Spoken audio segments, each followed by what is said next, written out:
Good morning guys! It's 6:30 in the morning here in Tiberia. It's a wonderful day! Alright! So yan! Pupunta na ulit kami sa Beth. Doon sa Galilee. We're going now.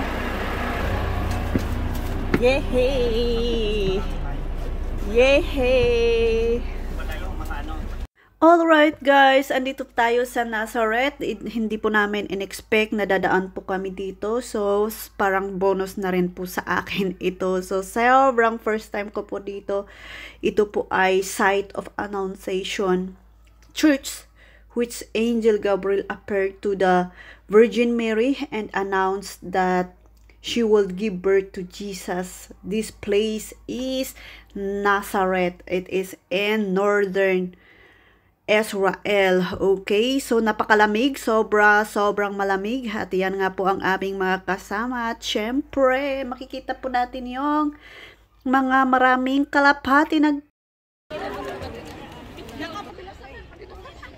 Hi! Hi!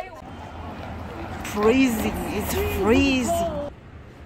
Guys, so andito na po tayo sa Church of Annunciation at sobrang napakaganda, napakatahimik na sabi nga doon sa Luke 1 verse 26 na nang ika-6 na buwan ng pagdadalang tao ni Elizabeth, ang anghel na si Gabriel ay isinugo ng Diyos sa Nazareth na isang lungsod sa Galilee upang kausapin ang isang dalaga na ang pangalay Maria. Siya ay nakatakda ng ikasal kay Jose, isang lalaking buhat na angkan ni Haring David. Lumapit ang anghel sa dalaga at binati ito. Sabi niya, "Maggalak ka, ikaw ay lubos na kinalulugdan ng Diyos.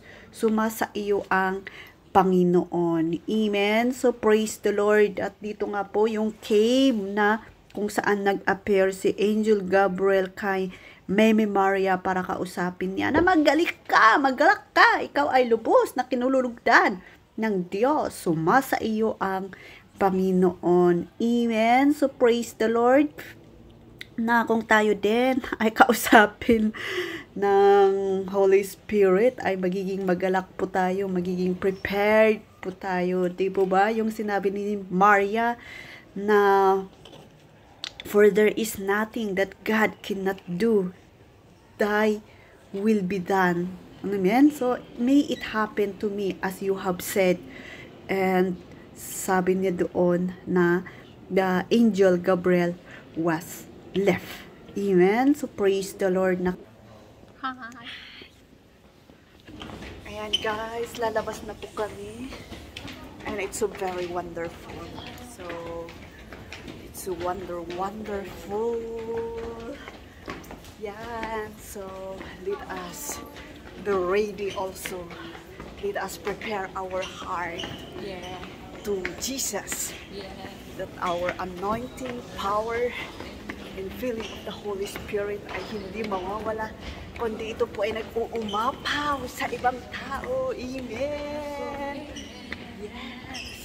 Oh, ang ganda dito. Ang ganda dito. Sobra. Ayan guys, so ayan, napakaganda po dito at na-remind na naman po ako dito na pag tayo din na nire-remind po tayo ni Lord para sa atin, trust and obey and let His will be done into our life, di ba? Yung sabi ni Maria din na nothing is impossible with God. Kung ano man yung kagustuhan niya, naway mangyari sa kanyang buhay. Di po ba? So, ayan, ang ganda ng labas po dito. Ayan naman po, ang makikita, may Pilipinas, may Ukraine. So, ayan, so let it be that the will of God will happen into our life, lalong-lalo na tayo na naging Christian na, di po ba? So, praise the Lord. Taga-America. Oh, America.